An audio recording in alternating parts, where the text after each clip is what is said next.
Okay, good afternoon and welcome to Sustainability Week and our webinar, The Work Continues, Framing Sustainability in a Shifting Economic and Political Landscape. I'm Mark Han, GreenGov Council Director, and this is our 5th year of hosting Sustainability Week, and we appreciate your interest in sustainability and all the work that you do to advance sustainability throughout the Commonwealth. And just a little bit of a background, the GreenGov Council began in 2019 as a program to help the Commonwealth lead by example on environmental sustainability, working towards reducing greenhouse gas emissions from agency operations. Commonwealth agencies have been making great progress on items like enhancing energy efficiency in buildings, installing charging stations for electric vehicles, switching to electric vehicles in our fleet, constructing green buildings, and adding renewable energy systems throughout the state. And I can say it's been a really great privilege to work with our agencies and dedicated staff across Commonwealth agencies, and looking forward to more progress in the years to come. So please take a look at our GreenGov webpage for more information on progress that agencies are making. We have several annual reports and various resources to review, including a GreenGov checklist, which is a sustainability checklist that agencies fill out once per year that document their progress over time. And we also have under the heading of PA Climate Network on our website, which will be changing to Prepare PA shortly. We host training modules that are free to use on the public, and this is on fundamentals of climate science, how climate change impacts Pennsylvania, solutions and climate challenges, and how entities can support climate actions. And we also have a whole host, we have webinars planned all week starting at noon all this week. And we hope that you'll join in throughout the rest of the week. And just really quick, on Tuesday, we'll hear from our PA Food Policy Council and discuss issues around food security, insecurity, and food waste issues in Pennsylvania. Then on Wednesday, we'll feature the launch of Prepare PA, which is a new program supported by Penn State to strengthen climate literacy, develop Pennsylvania climate leaders, and help support climate solutions in Pennsylvania. And on Thursday, we have the University of Pittsburgh Mascara Center for Sustainable Innovation participating, and they'll be covering the circular economy and tools available for communities to measure and implement circular economy strategies. So please tune in and learn how you can get involved with that as well. And then last but not least, on Friday, we're going to have a fun panel as well and presentations from various organizations covering Lights Out. And Lights Out program strives to mitigate light pollution on wildlife and ecosystems and provides opportunities for communities to get involved. Again, please tune in to see how you can protect wildlife, birds, and insects. Sustainability Week is co-sponsored and supported by Penn State University and Penn State University's Dr. Peter Boger. Peter is Director for Engagement and co-leader of Sustain Pennsylvania, which is one of 3 offices that comprise Penn State Sustainability. He is responsible for Penn State articulate and implement its vision for sustainable engagement, helping advance student success through the creation of high-impact student engagement opportunities, and helping Penn State advance its land grant mission through efforts that make Pennsylvania communities more resilient. Peter, welcome to our 5th Sustainability Week in 2025, and I just wanted to turn it over to you to see if you have a few words to add. Sure. Well, thank you. And thank you everybody so much for coming out. We are so thrilled to see, the numbers just keep going up and up. And I suspect it's because of the great topic we have today. And hopefully you'll find all the topics that Mark just mentioned great. But as Mark mentioned, my name is Peter Boger. I'm the Director for Engagement for Sustain Penn State, which is one of 3 offices that collectively make up Penn State Sustainability. And we have been partners now with GreenGov for 5 years. And I think in part it's because we share such similar missions. In the same way that Mark and Matt and the GreenGov Council cannot do sustainability for the entire Commonwealth government all by themselves. Our small but plucky team at Penn State Sustainability cannot be the owners of sustainability for Penn State University, which has 24 campuses, nearly 90,000 students, 20,000 faculty and staff, and really serves the whole state. And 14 people can't do that by themselves. But it is our job to be conveners and catalyzers and help connect people together. Because what we all know, all of us who are on this call today, is that sustainability is the work of everybody. And that in doing that work, you need to find allies. You need to find other people who are doing similar work or who can inspire you or can connect you to the right places. And that's really our job and our mission at Penn State. That's Penn State's mission as a land grant university, is to be of service to all of Pennsylvania. That's Green Gov Council's mission on behalf of the Commonwealth government. And that is why all of us are here today, is how do we find ways to connect?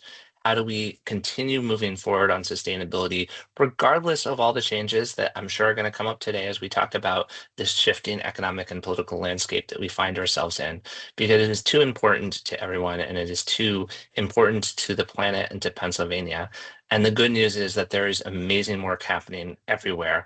And it is just about coming together and finding that. So we hope that in joining the community here as part of Sustainability Week and hopefully our webinars throughout the year, that you are finding that community and that we are finding ways to help connect you to the people that will allow you to be a sustainability champion for Pennsylvania.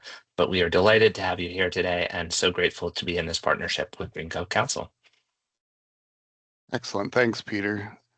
So we are about to engage on a conversation with industry experts on, as Peter said, on ways sustainability appears to be shifting with the ongoing economic and political changes that we are all experiencing right now. The national dialogue has been changing quickly, but the work that many of us are doing on sustainability, of course, is ever important. So how do we navigate the changes and keep making progress? Today we'll feature industry perspective on sustainability and how industry leaders are thinking about sustainability now and in the future. And please do engage with our speakers once again as we work to have this as an open dialogue by typing your questions in the chat. So let's get started and introduce our panelists. And we'll first start with Abby Smith. Abby is Team Pennsylvania's president and CEO. Her work has focused on building strategic public-private partnerships to address long-term issues that no one sector can tackle alone.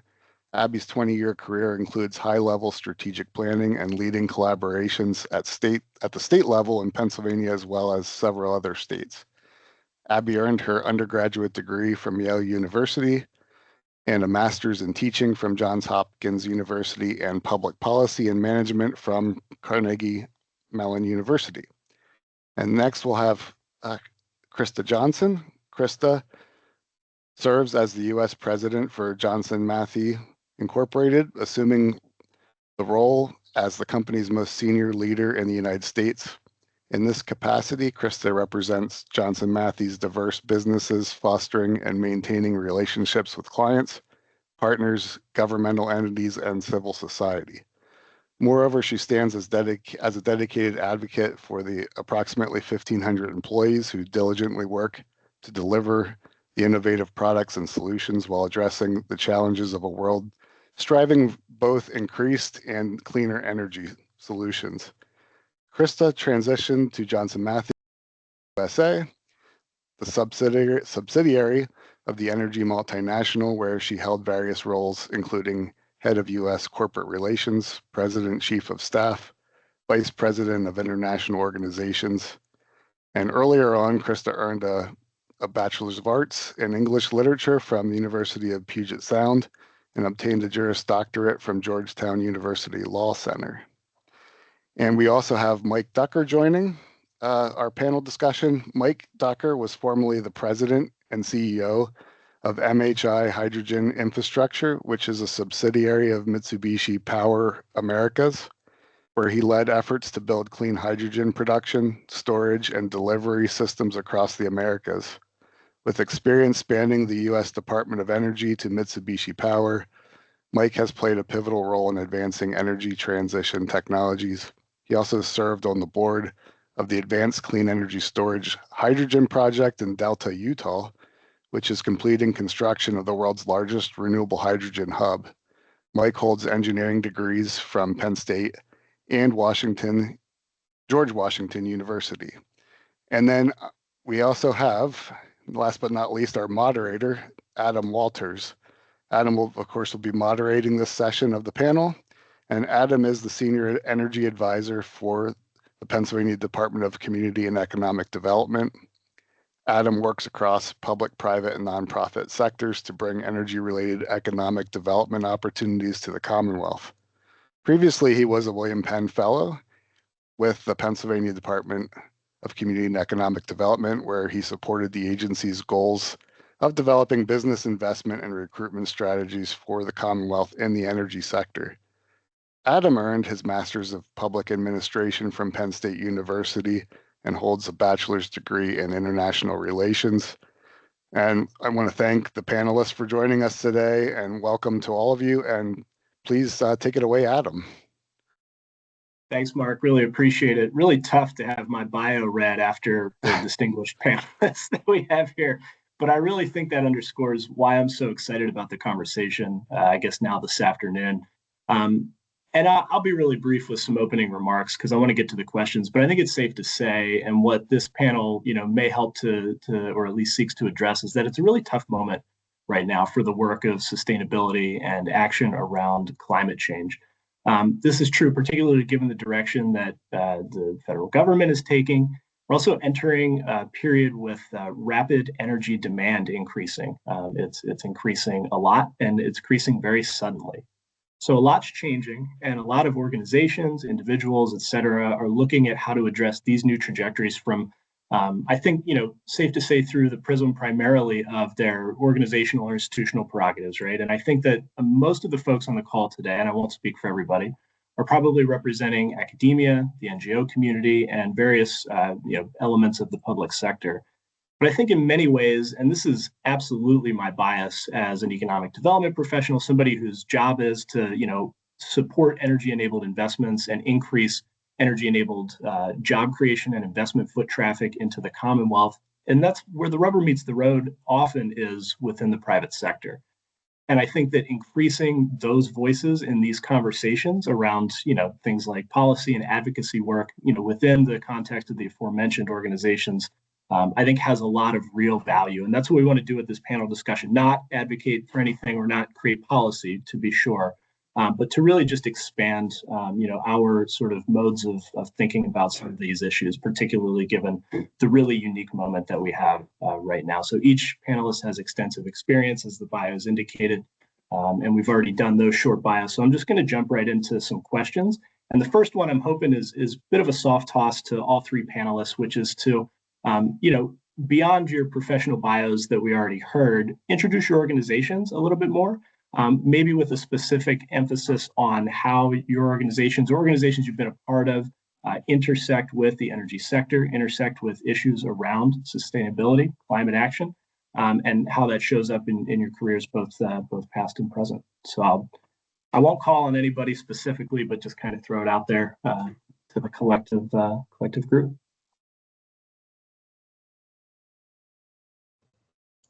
I'm just gonna jump in first, if only because alphabetically I get to do that. As you heard in my bio, public-private partnership is the name of the game as far as I'm concerned. I think it's a lot of how you get certain things done.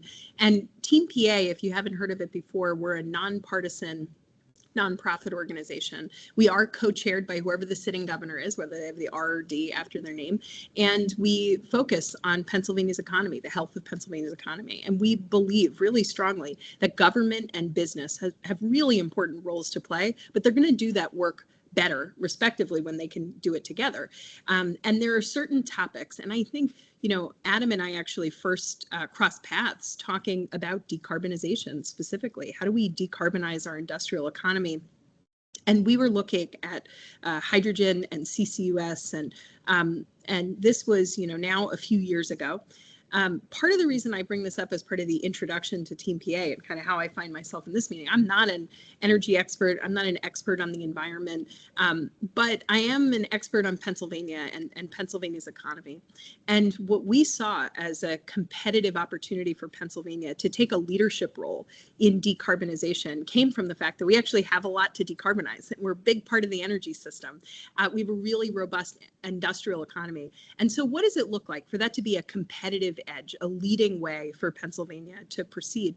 And so when Adam and I first started talking, it really was with this idea that this is going to require, this demands, this idea of how do you do industrial decarbonization? It really demands collaboration between the private and the public sector. This isn't just about the carrots and sticks that government has. This is really about ultimately the leadership role that both industry and government need to play and how they work together.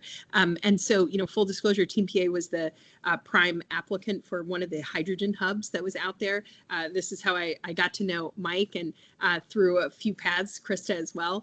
And part of our role was we put together what I thought was a really compelling opportunity for Pennsylvania right in this space. So anyway, that's just to say that when we look at all the issues of Pennsylvania's economy, we think about the nonpartisan work we do, thinking about energy and the environmental implications that come with energy and energy projects and energy dominance that Pennsylvania has.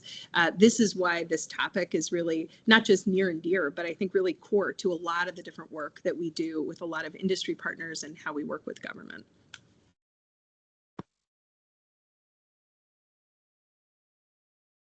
Chris, would you like to go? Yeah, I was going to say, so if we're doing it alphabetically, that I suppose that makes me next.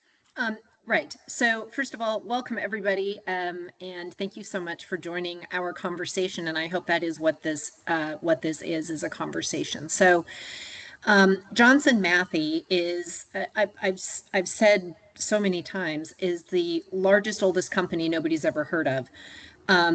We are 209 years old, British by birth. We've been in the United States for almost 100 of those years and always headquartered in Pennsylvania. So the work we do all centers around the middle of the periodic table. I think Mark helpfully mentioned I was a literature major. That and $6 will get you a cup of coffee. So I didn't spend very much time with the periodic table, but I have since I joined JM. And the platinum group metals sit right there in the middle, sort of middle left.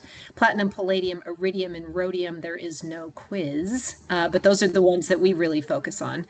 And we do whatever can be done with them, right? So we recycle them. We are the largest recycler of PGMs in the country, second largest in the world. We trade them. We're the largest trader of platinum group metals. And really importantly in Pennsylvania, we make things out of them. So we have a cutting edge lab in Wayne, Pennsylvania, where all kinds of things get invented. One of those things back in the early 70s was the three-way auto catalyst that goes into your catalytic converter.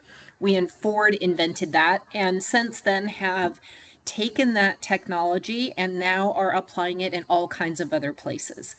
So I don't want to spend a bunch of time describing JM. I want to get to the questions, as Adam said. So I'll stop there and invite my friend Mike to share a bit.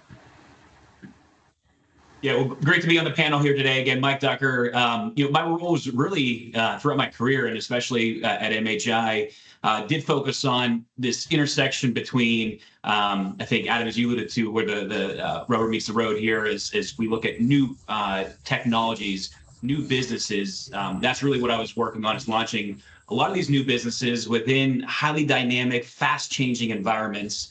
And we've seen this in energy storage. We've seen this in solar. We've seen this, Abby alluded to, with hydrogen.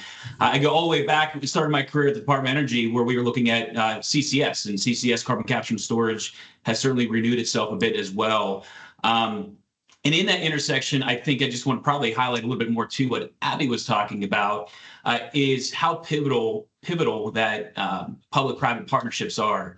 My most recent role here, we talked about in my introduction, the Advanced Clean Energy Storage Project over in Delta, Utah. That was the first loan from the U.S. government loan program office in over a decade for just about $500 million for that project. And without that loan, that project certainly would have been challenged to move forward as we look at energy transition, new projects. You go through a lot of the history here of looking at getting from a sustainability standpoint from energy transition from those early days to where they really move into achieving the economies of scale and really widespread adoption. It does take that public-private partnerships to help implement there. And so looking forward to some of the discussions here today more on that. That's, again, both my days back at DOE as well as at MHI, looking at the intersection between new technologies, new projects, new businesses, and how working with governmental agencies can help really promote and bring that timeline forward. Really appreciate that, Mike. And just to kind of round that off a little bit, I have a great question for new technologies later on the panel. I'm really excited for your perspective there. But let's get into the heart of this, right? So the energy landscape's changing dramatically, especially during the last couple of years. We've gone from different political orientation in DC, different set of macro economic circumstances, I think, for the energy sector, higher demand very suddenly and rapidly escalating. So I think in many ways, it's safe to say that 2025 and perhaps going into 2026 does not feel like a very what I'll describe as a very business as usual set of circumstances. And I think in many ways, this can be a really discouraging sort of change in the landscape and the ecosystem around issues related to sustainability. So what I'm going to ask the panelists to do now is just take a few minutes to reflect on what you think are some of the most crucial features of these changes that don't have to be limited to things happening in Washington and things happening, with supply and demand. Data centers are all the rage right now. It could be anything that you think is worth remarking on, and how that changes, but then also ways that organizations, and particularly the private sector, are or perhaps need to adjust to address and push forward issues around sustainability. Maybe we'll go reverse order. I'll jump in to start there and just provide my personal experience of what I had seen over the past several years. And when you go back to, I'd say it was maybe right around that earlier part of 2024, so called a year and a half or so ago. Prior to that, you could not have a conversation without talking about sustainability, environmental impacts, looking at CO2 impacts. You would not have a conversation with counterparties without that really being front and center. And of course, the economics are important. All the other aspects are important. But that was really driving a lot of the dialogues as we looked at even back then, data centers were still being discussed. Some of the new demand we were seeing come in were being discussed, but it was all always under this context of how do you achieve really sustainability targets that all of the big Fortune 500s, companies, states, et cetera, were all setting. It was right in that. And by the way, too, what were some of the other tailwinds? I know you said maybe don't talk necessarily just DC or talk the business side, but obviously too, what else did we have? We had tailwinds with the IRA. The IRA was announced back in 2022. We got guidance there in late 2023. So in that whole time, there's just a lot of momentum building up around seeing kind of this new revolution of technologies around energy transition to build out. As time continued to go on, though, we kind of had, I'd say, is the 1-2 punch. That one was nothing happened on the policy front, right? It sat dormant for several months. It actually sat dormant for more than a year on that front. And in parallel, we started seeing this unprecedented, really the past 2 decades, unprecedented demand for new energy, for electricity demand. And so it was rated in that, I'd say, early to mid part of 2024, where the conversations were still, hey, let's talk about sustainability and importance. But out of the gate, just I want power. Give me power. It doesn't matter if it's coal, natural gas, but let's talk about a transition to getting to clean. And that occurred for several months. And CCS was a big part of the picture. Hydrogen, which I had worked on there, was a big part of the dialogue. And honestly, it's right around that January 2025. And again, I think a combination of both the political landscape change as well as the realities around the unprecedented demand that we're seeing for data centers, for manufacturing, onshoring, that those conversations largely went to just, I need power yesterday. I don't care what it is. We'll talk eventually about carbon emissions. We'll talk eventually about that, but just I need to focus on getting something. We're in this proverbial space race right now as it goes, and I need as much power as quickly as I can get, as affordable as I can get. And again, I need that yesterday. That's really how the dialogue has evolved. And again, it's not just political. It's not just from the business front. It was really these two in tandem coming together that have largely led to where I'd say the state of the industry has been for the better part of the past year here right now. So the first thing I say to our own team and to others when I have an opportunity to share is don't despair. Like this is not a moment to believe that we are making massive steps backward. I think we all can look in front of us or look at the daily news and feel like, oh my goodness, this is really headed a different way than I thought it was going to. It remains true that for sustainable energy to come to fruition, it has to be sustainable in every definition of that word. So one of the definitions has to be a company that is going to invest in a widget, a piece of equipment, an energy source, has to be able to sustain that investment, meaning it has to make money for that organization. It also has to be true that sustainability is true for everybody, right? So if things are sustainable for a segment of society, that is good. But if it isn't sustainable for everyone, we will continue to struggle to maintain whatever that technology is. What we are seeing at Johnson Matthey is an unbelievable opportunity. And the opportunity is, how do we, instead of trying to attack the entire elephant, which in a moment of confession here, I think our organization was really trying to do that. How do we just address the part of the elephant that's right in front of us? Because when we demonstrate success with the part of the elephant, we can then deploy that success other places. So I mentioned in my intro that we and Ford invented the three-way autocatalyst in the early 70s. What we have discovered is that an adaptation of that technology is exactly what's going to be required in the AI space and the data center space in order for companies who want to build that infrastructure now in the space race Mike just talked about, and they can't really wait for turbines to come off the end of Mitsubishi's factory line or for nuclear to be ready to turn its switch. They need to be able to do something right now. So what is that something right now? Probably fossil energy. And then what do you do to make sure that you're meeting local air quality permits and state environmental regulations? And if we take the EPA and sort of set it to the side for a second, how we deploy that here and how we deploy it in a way that allows our partners to meet their own sustainability pledges, commitments, requirements. We're thinking about hyperscalers who've made a number of global commitments on that front.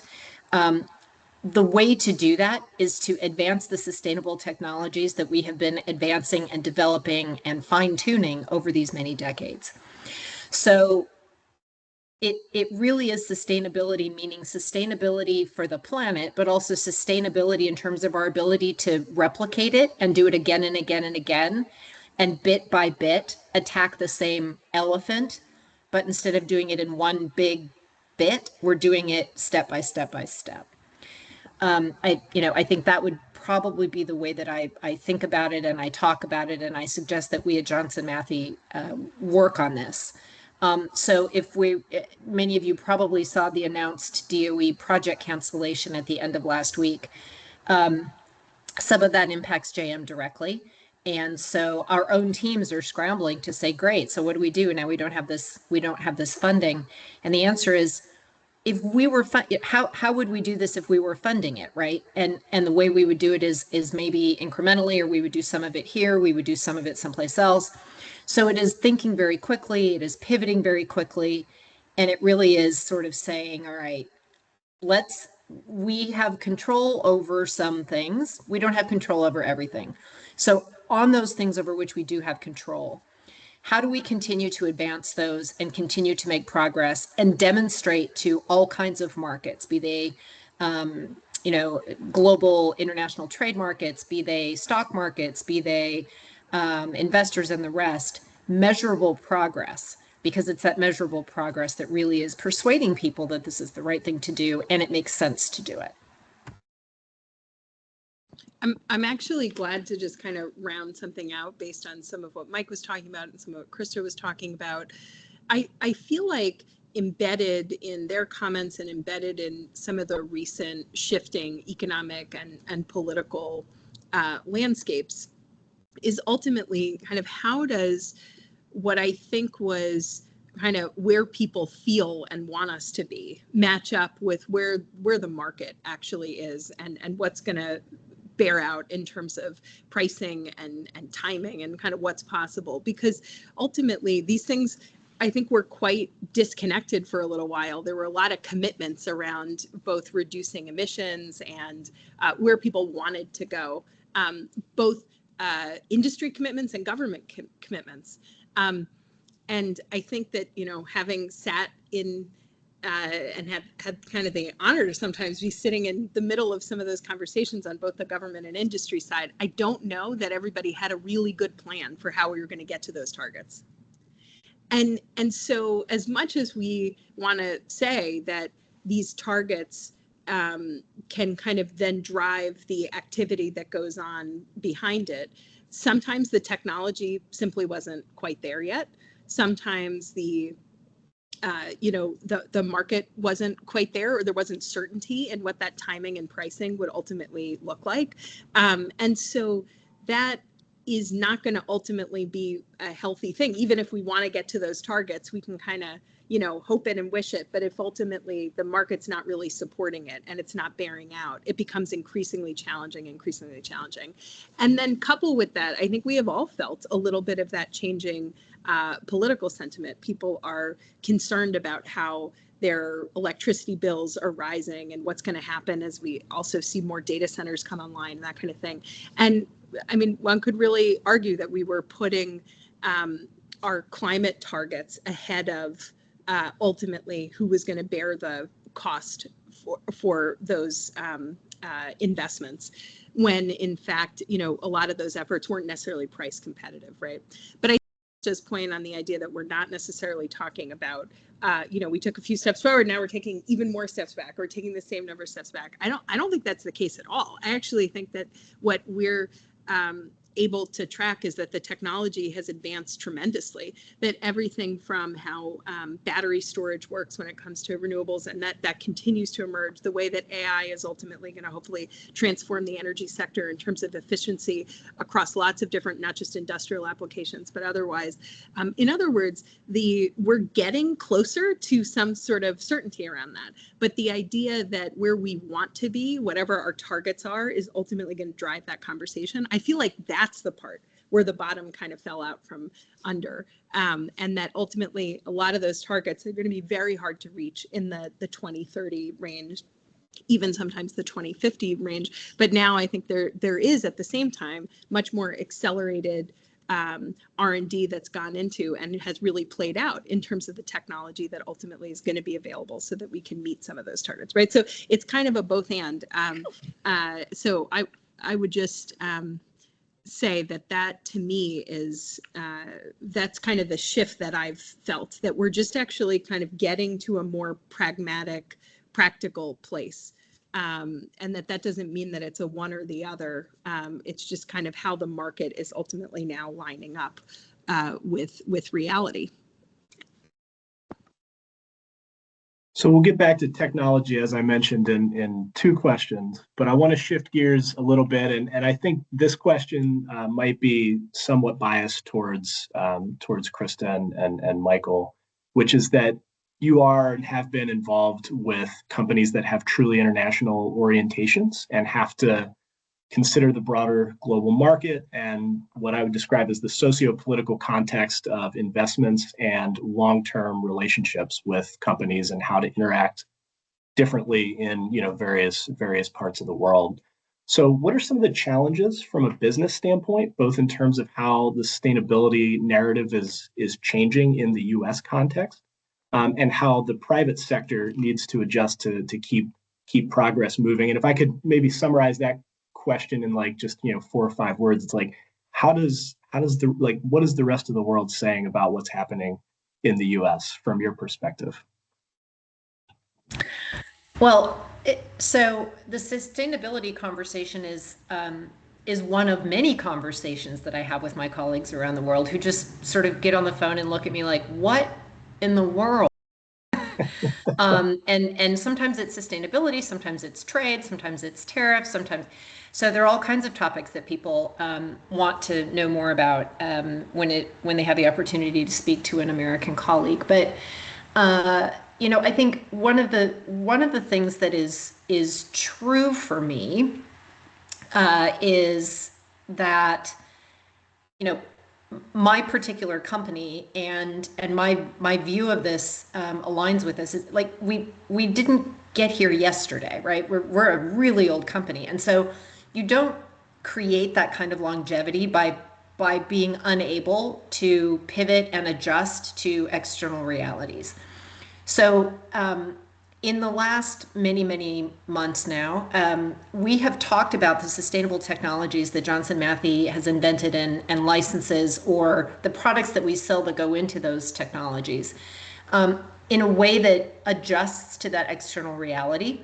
So we talk about our blue hydrogen technologies and our green hydrogen technologies in the context of energy dominance, energy security, economic security, national security, which are messages that resonate in the United States, I think maybe more than the messages around energy transition and zero carbon and things like that.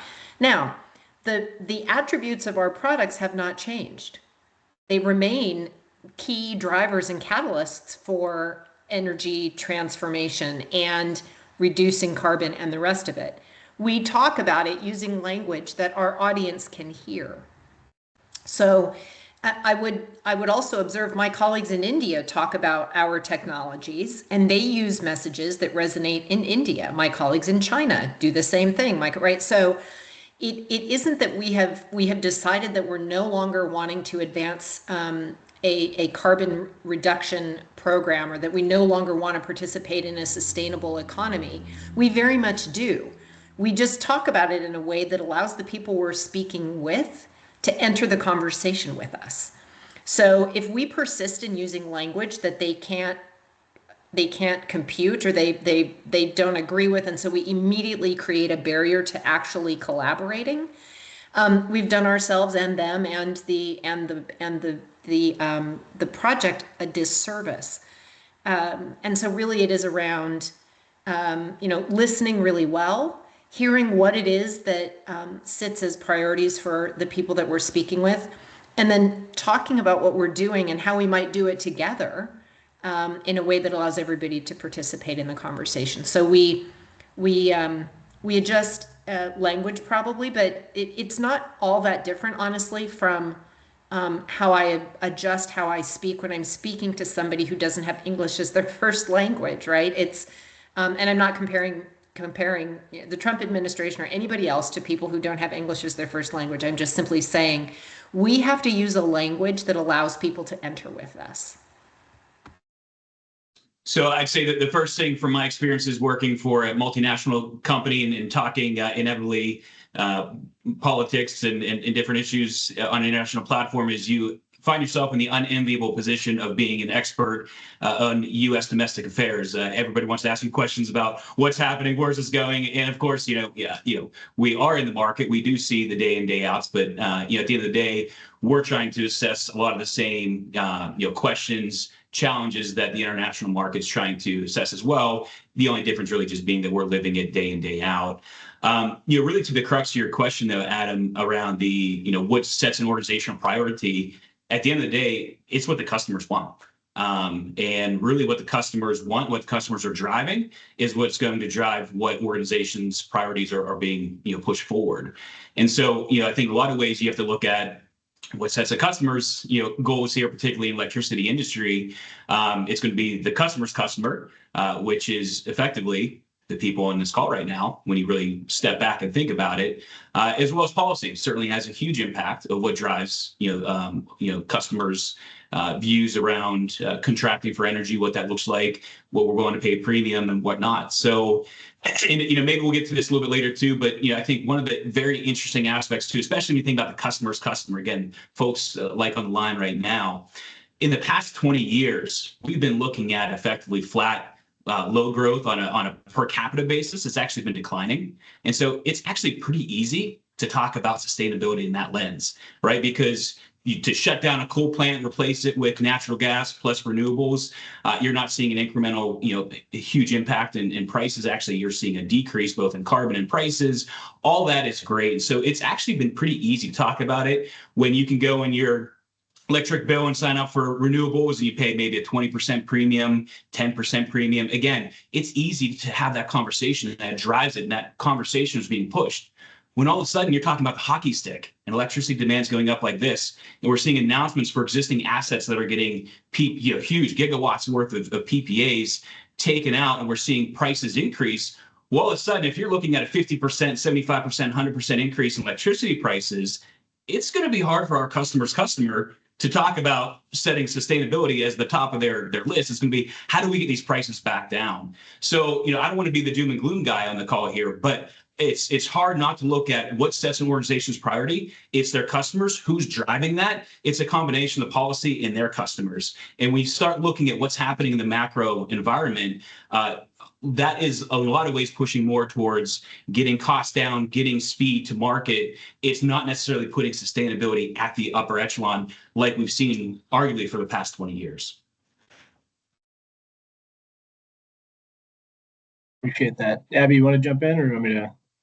Shifting gears to technology. I'm excited about this particular question as well, which is let's just take a couple of minutes to talk about sort of the role of emerging technologies and where you think certain things might go, or maybe what you're excited about in that space, particularly in the industrial and energy, emissions reduction space or sustainability space, right? I mean, you go back, just a few short years, there was this almost saturnalia around, what hydrogen was going to do and carbon storage. And there's a question in the chat that's related to this, and there are conflicting.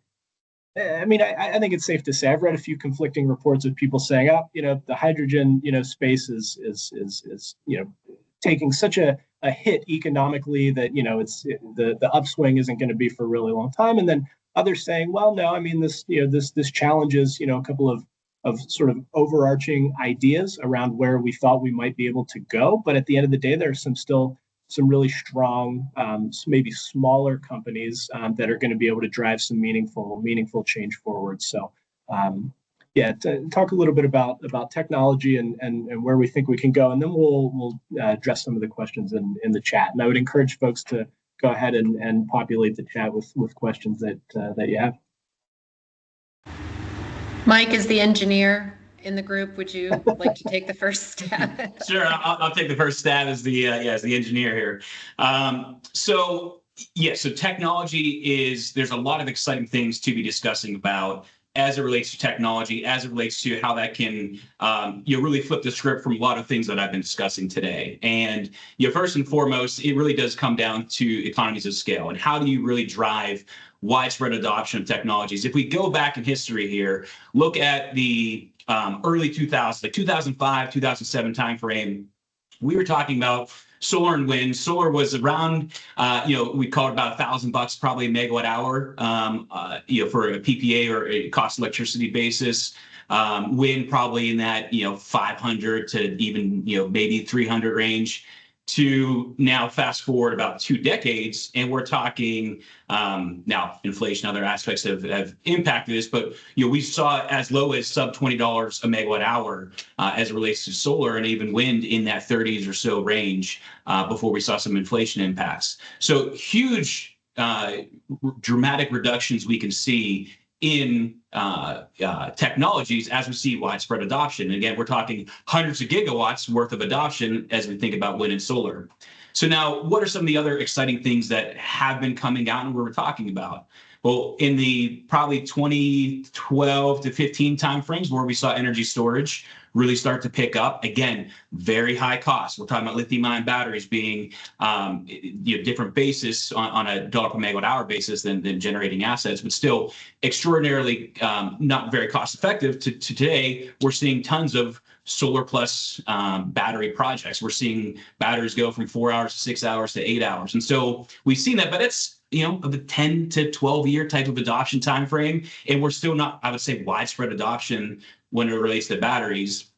So now we get to what are some of the interesting aspects today? Well, inevitably, we still talk about on the fossil side, carbon capture and storage. That technology is out there. It is proven, but again, without really the strong demands to install that on existing or new assets, we haven't really seen that take off yet. Same as it works for hydrogen. Both are technologically achievable, available today. We just have not seen the widespread adoption for those technologies because, again, the demand goes back to what's our customer want or our customer's customer. It's power yesterday in a lot of ways. That then inevitably takes you to what everybody seems to be talking about today is nuclear. And so, yes, there are exciting things certainly be watching for nuclear, particularly around small modular reactors. What I find interesting, though, is this idea of SMRs. We're going to put 10 of them at a site. It's not sure why you would necessarily do that. You're going to now talk about a multi-gigawatt project. You probably would be better off putting a centralized nuclear asset there. But nevertheless, obviously, there's a lot to be desired here as we look at where nuclear could go. But again, if you look at the timelines, we're still at the infancy for that. And so if we were to see meaningful uptick on the nuclear front, we're still talking at least a decade away. And that's without even layering on a lot of the regulatory challenges and whatnot that we can see there. And if you look at a lot of the news today, unfortunately, what we're seeing is, I'll say, a lot of activity on nuclear, but it's existing assets. I mean, the repowers are interesting. We just saw last week, Vistra announced, taking about half of Comanche Peak, and that's under a huge PPA, which, so from what I've read from some of the analysts there, you're talking almost a 2x premium for forward spreads for what that is, that asset got contracted for. So again, goes to where there are existing clean technologies out there. The good news is we are seeing contracts for those existing assets.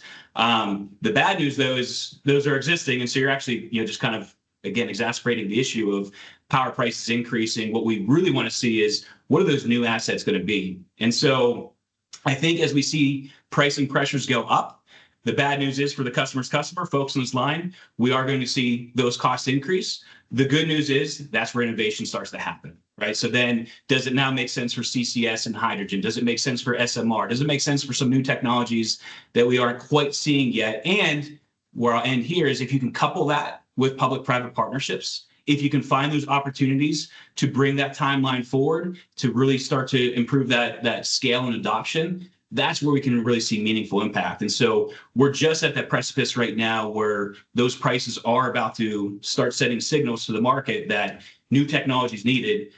What the winner and who the winner will be, TBD at this point, though.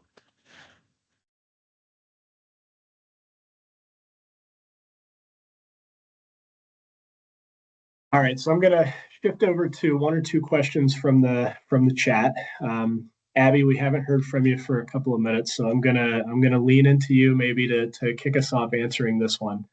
This question more or less takes as a given that we have everything we need to transition to renewables now. So what do we mean when we say we need to supply what demand is when we can do it essentially with renewables today? And then why I'm leaning into Abby for this question is why are data centers necessary and according to whom? And of course, Team PA just a few weeks ago released the AI data center roadmap, which I would encourage everybody to take a look at. Great work there. So yeah.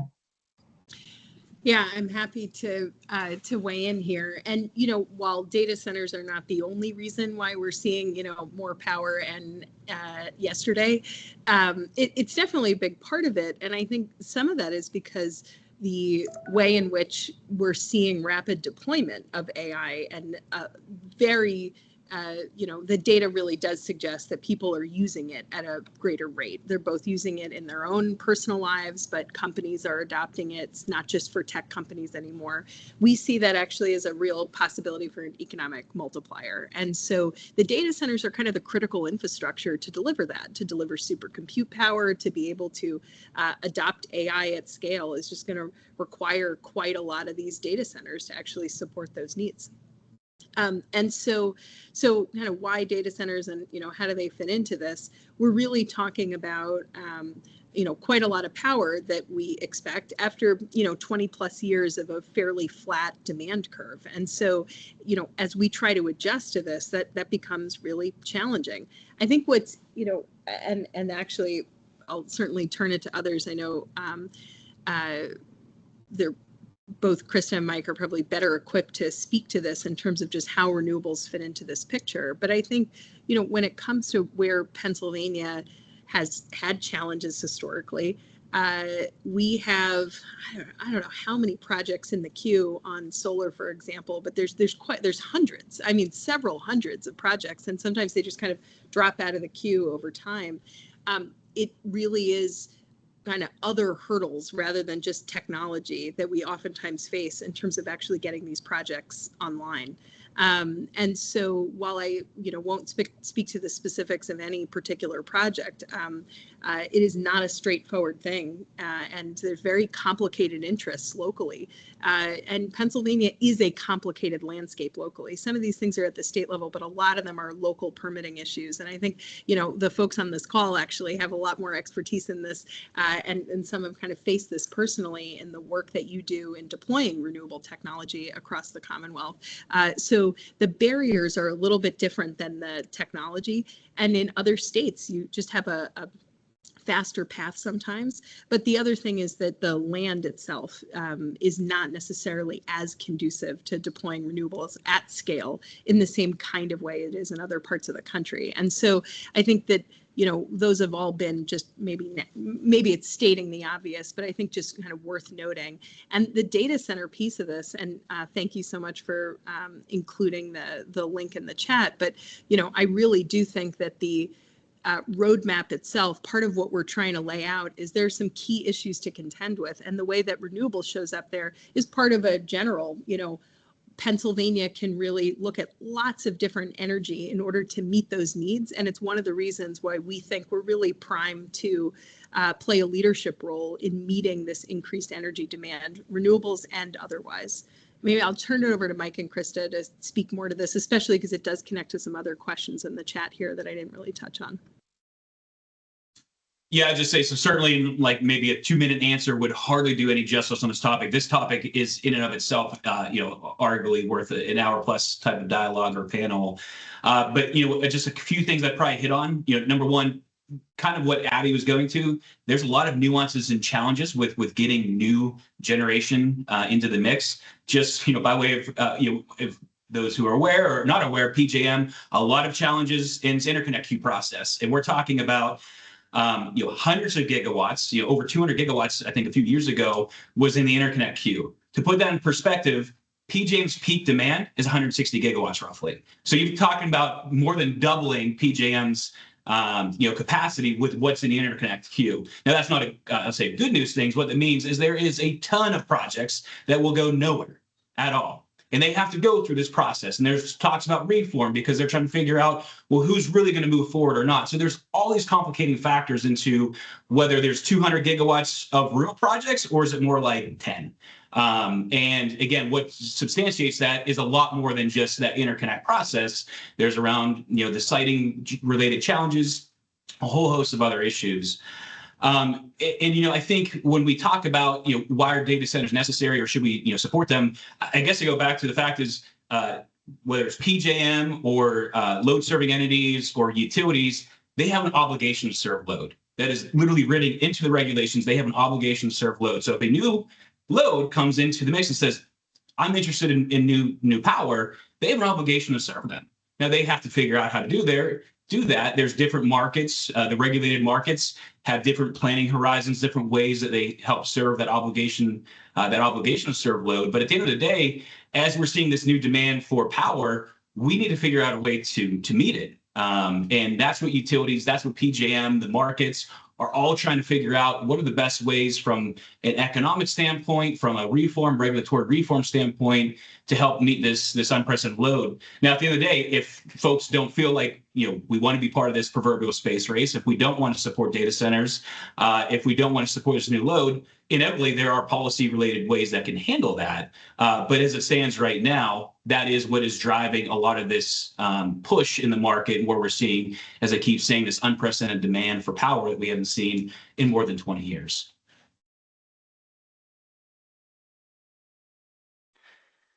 And Adam, I just wanted to say we have like 4 minutes left, so we could probably take another question, but I just wanted to say we need to wrap up soon. And anyway.